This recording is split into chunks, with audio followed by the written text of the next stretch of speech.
Skills! Fe4's got them.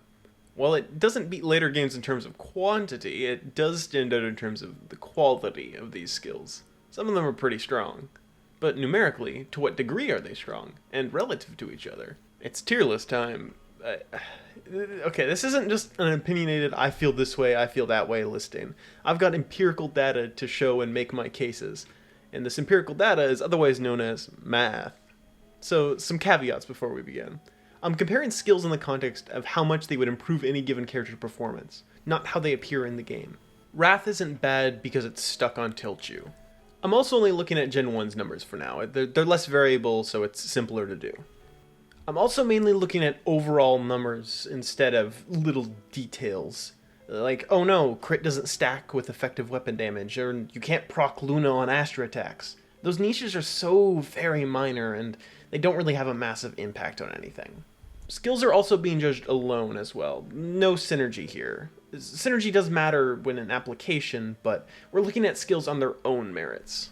I use average character stats a lot for this, and it uses the average stats of Gen 1 characters at level 15, which is on the lower side, but not to a significant degree that it'll greatly shift the numbers.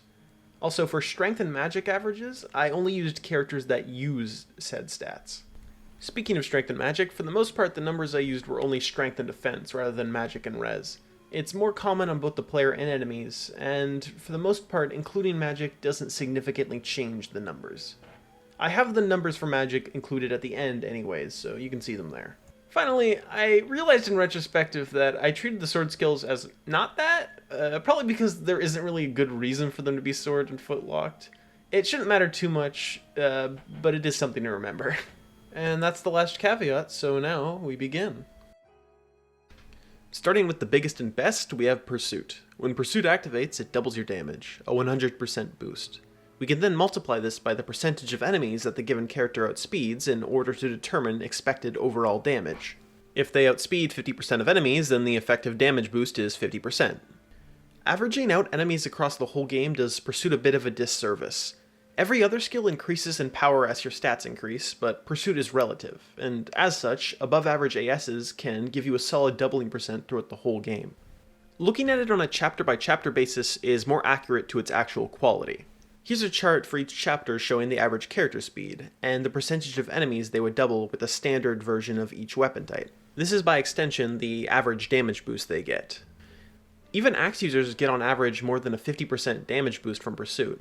That sounds pretty good, but we don't have anything to compare it to yet. Up to bat is its first competitor, Crit. For Crit, since it's an actual random chance, it's a bit more straightforward to get the expected damage formula. A crit will always deal more damage than doubling unless you're dinking for 1 damage, but doubling happens more often, so which is better? It's Pursuit. Let's look at the worst situation for Pursuit. 29% activation chance with an axe in Chapter 2. For Crit, to be as good as Pursuit in that worst case situation against the average enemy in that chapter, the character would need more than 19 skill, and the average skill at that point is 12. With overall averages, the percent damage gained is about 20 from Crit. If a character's really slow and really skilled, Crit might be better, but for most characters, Pursuit is better. Luna. Luna's worse than Crit. It increases your damage by the enemy's defense. Since it has the same activation rate as Crit, it just comes down to the damage. It should be obvious that Crit is better, but here's the numbers anyway. The average enemy defense in Chapter 5 is 12.5, the highest in Gen 1. The average player character base strength is 9.6. If this theoretical average character is using the weakest weapon in the game, the Thief Sword, then Crit and Luna are about equal.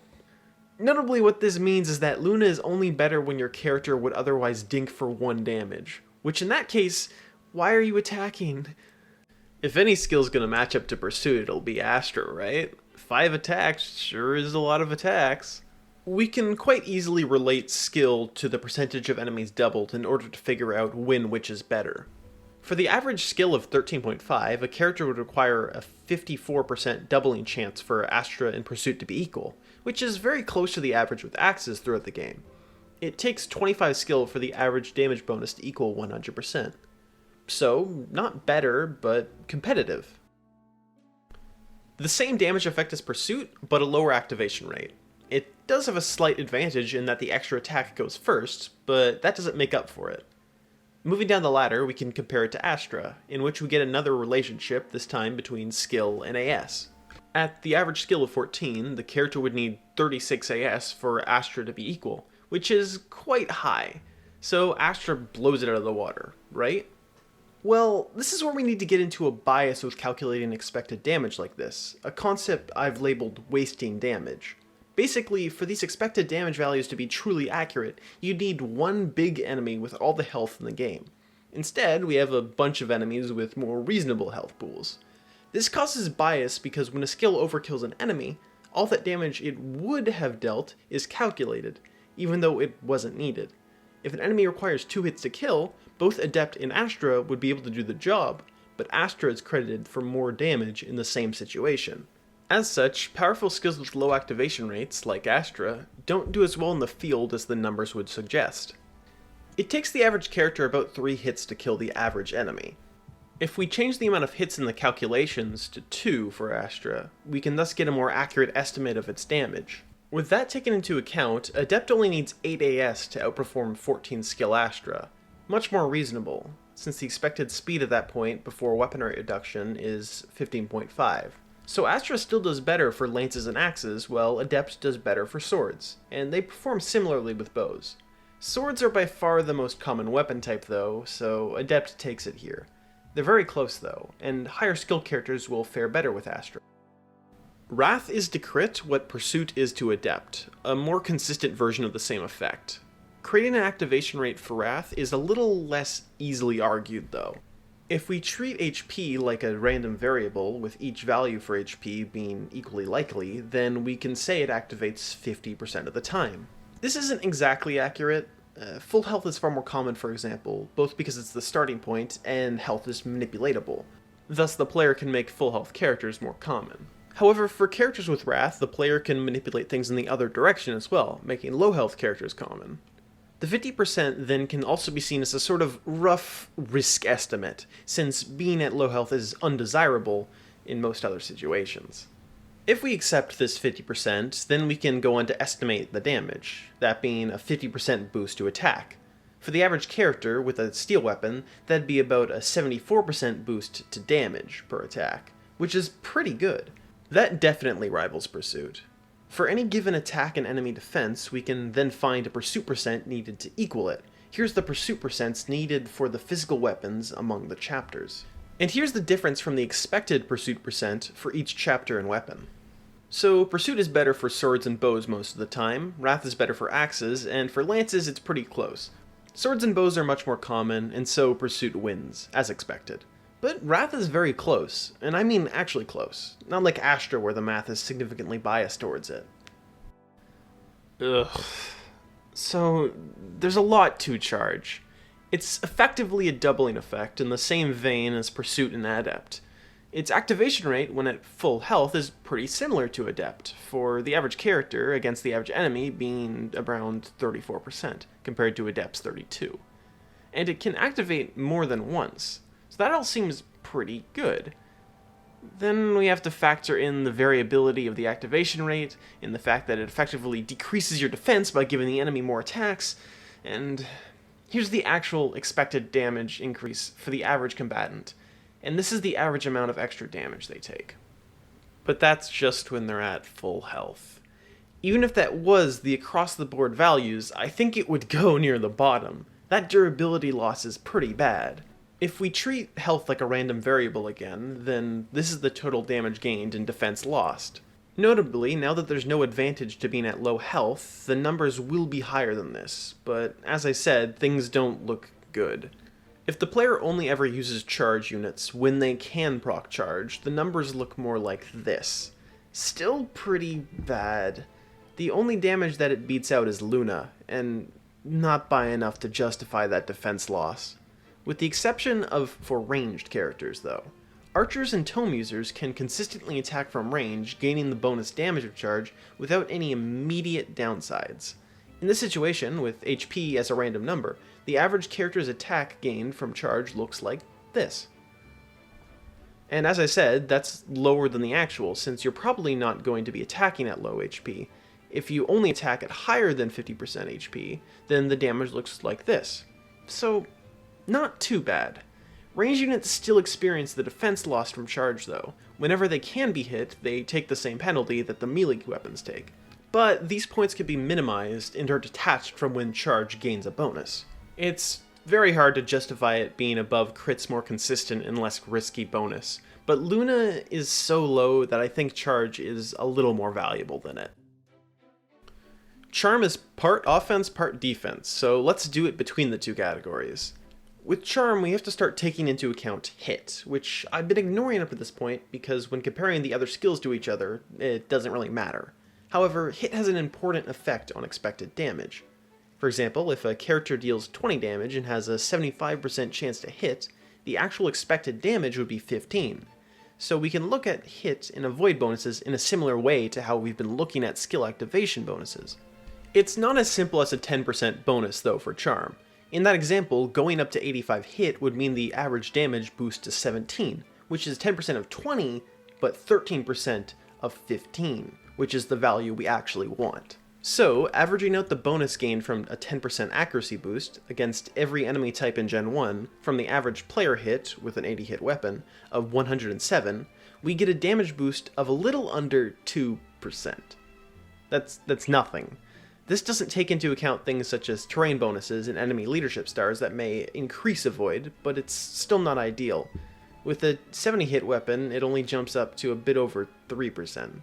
So we're not getting much out of that. The defensive side of Charm is fortunately much more impactful, reducing damage taken to about 84%, which is actually pretty good. For the average character, that's equivalent to a 2.3 bonus to defense. So as a defensive skill, it isn't too bad. Now's the part where you say, hey, Charm doesn't affect one unit, to which I say, yes, but that only actually has an effect in certain situations. So, you're about to be attacked by 3 enemies. You can fairly consistently split those attacks between 3 different units by making a line. This is useful when you want that damage spread out rather than all on one unit. A unit with Charm in this scenario can then boost each of their defenses by that value. On the other hand, if a single one of them had a skill like Pavise, then they would get some defensive boost on themselves, but the others would get nothing. In that situation, the bonus from Charm is effectively tripled. And if we were to compare it to Pavise, we would have to take that into account, and say that one instance of Charm does quite a bit more than one instance of Pavise. However, this isn't always the case. If that unit with Pavise can take on all 3 enemies, then when they do, the value of Pavise is now also effectively tripled. And if one round with Pavise reduces damage by more than one round with Charm, then sending them out alone with Pavise is the better option. So it might seem like Charm gets a big benefit out of affecting multiple units, but it's not actually that big. It's very situational. Splitting damage can be useful, but having a strong unit solo enemies is as well. There's some other weirdness, like that it's sort of semi-reliable. Hit and avoid are still chances, but when you push values to 100 or 0, that can have a lot of value. You can guarantee hits and misses. I think it's good defensive value, combined with some ability to boost multiple units, as well as that semi-reliability and the opportunity to adapt who gets the bonus based on who needs it, leads it to outpacing Astra and Adept. We can basically do the same thing we've been doing for the other skills with Soul, just that instead of added damage, we calculate average amount healed per attack. For the average character, Soul would heal a bit over 2.5 health per attack, which isn't too bad. As a percentile, that's a damage reduction of about 82% on average, which is, pretty good. It's not accurate for 2 reasons. Firstly, because Soul has a problem with wasting damage, or in this case healing. If you're at full health, that healing is wasted, which will often happen on player phase. More important than that though is the consequences of having defensive skills on a percent chance. See, if you need an offensive activation to kill, and it doesn't, then you probably just have to spend another turn dealing with that enemy. If you need a defensive skill to activate in order to live, and it doesn't, then a character dies, which is not an ideal situation, especially if you're playing a ranked run. However, when it does proc, it heals for a good amount, and that means you can use your healers elsewhere. There are points in the game where units often have to sit out and wait for healing, so that sort of self-sufficiency can be nice.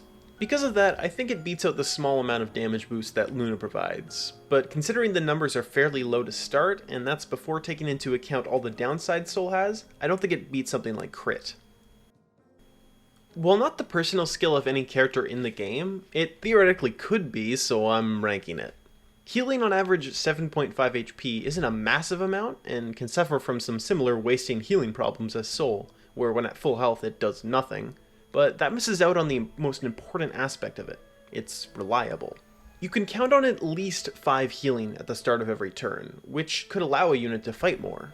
With an attack from an average enemy dealing about 15 damage to the average character, we can estimate that every 2 turns of life healing allows a character to take on 1 additional enemy.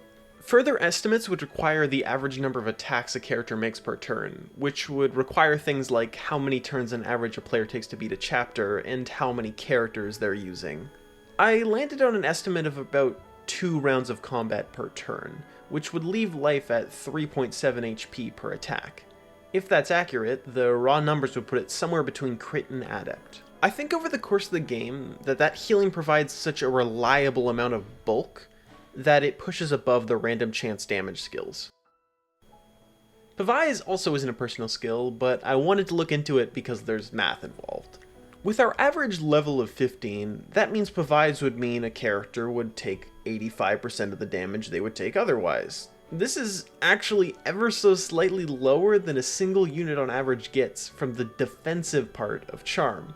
Pavise also doesn't have its small amount of reliability. Really, it's right near Soul.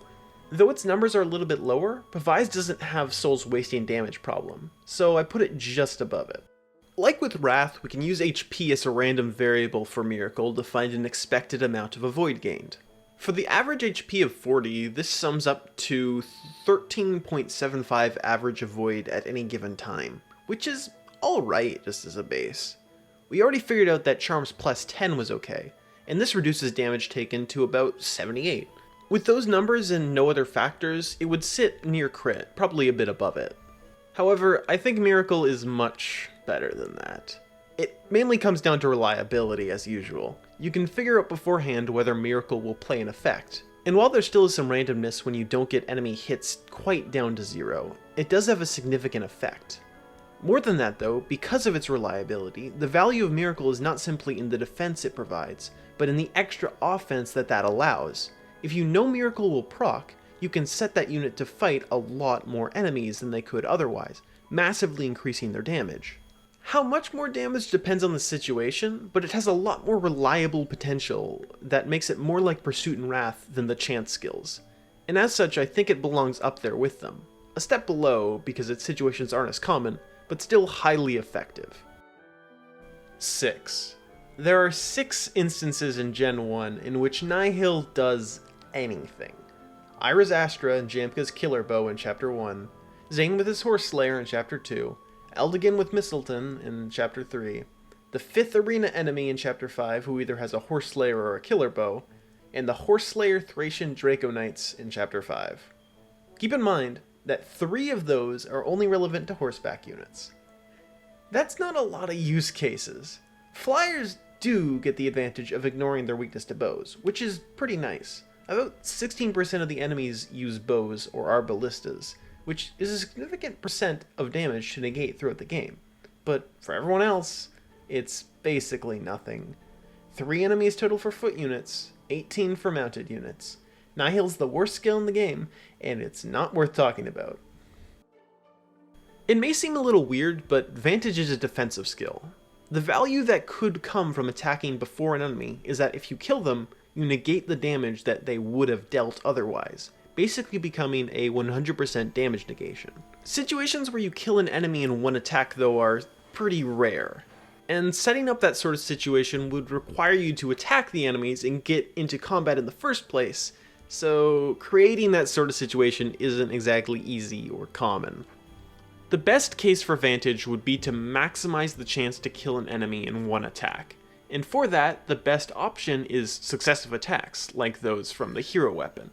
In chapters 2 to 5, the average character with the average hero weapon is able to kill about 28% of the enemies in this manner. This number is slightly inflated because their hit rate isn't always 100%, meaning that it isn't a guarantee. With that taken into account, the number looks more like 23% of the enemies. It activates when you're at below half health, so using the same logic as Wrath of dividing it in half, we get a 11.5 damage reduction. Though it gets the same bonuses as Miracle in that it's reliable and the damage reduction can grant you a bunch more extra attacks, the situation in which it is good is much less common, and I had to use hero weapons in order to make it just be decent. It's better than Nihil because it actually does have situations that you can create where it can be effective, but is it better than Luna? Basically requiring a hero or holy weapon in order for it to work is not ideal, and because of that I think it's the worst skill that actually does something. Twice the XP, twice the level, right? Well, due to the way XP is calculated, that's not exactly the case, as you probably know from experience. How much more they gain depends on the level of the enemies they fight. For this estimate, it's simulating a unit defeating the full of every arena and killing 1/5 of each chapter's enemies, which is a pretty large portion, but also doesn't include any XP gained from non-killing attacks. With that, we can get an average level advantage that a Paragon unit has over a non-Paragon unit throughout the game, of about 4.2. Used on the average character, that would give them stats this much higher. Not a massive gain, but a reliable one. Notably, the strength boost alone makes it better than Luna.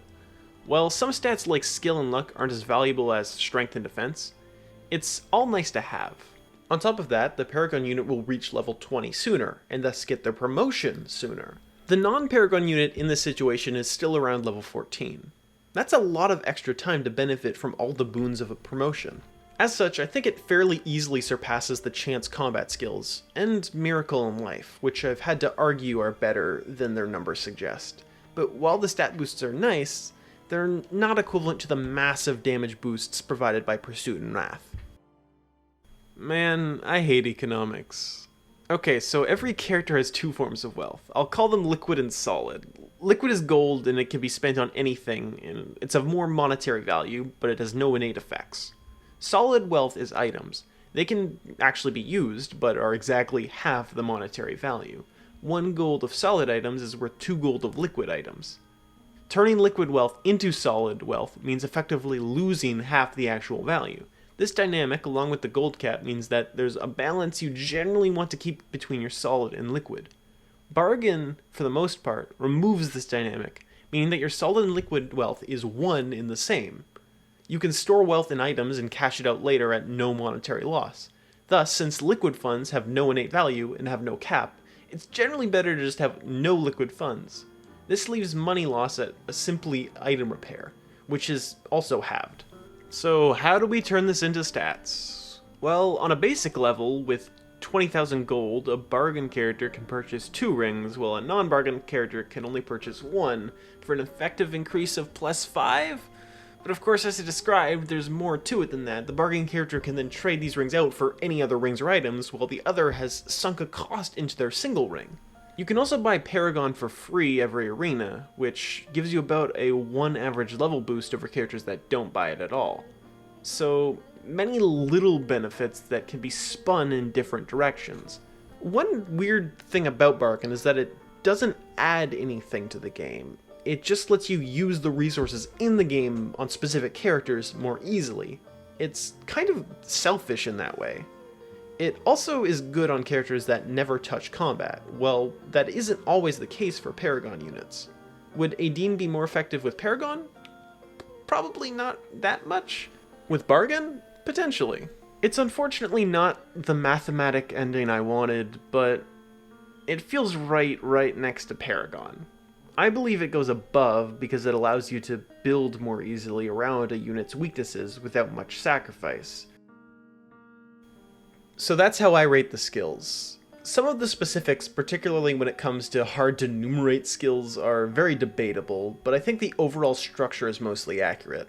It's quite possible I made mathematical errors in this. God, my spreadsheet was a mess. So if you have any questions about how I got specific numbers, ask in the comments and I will try to explain my logic.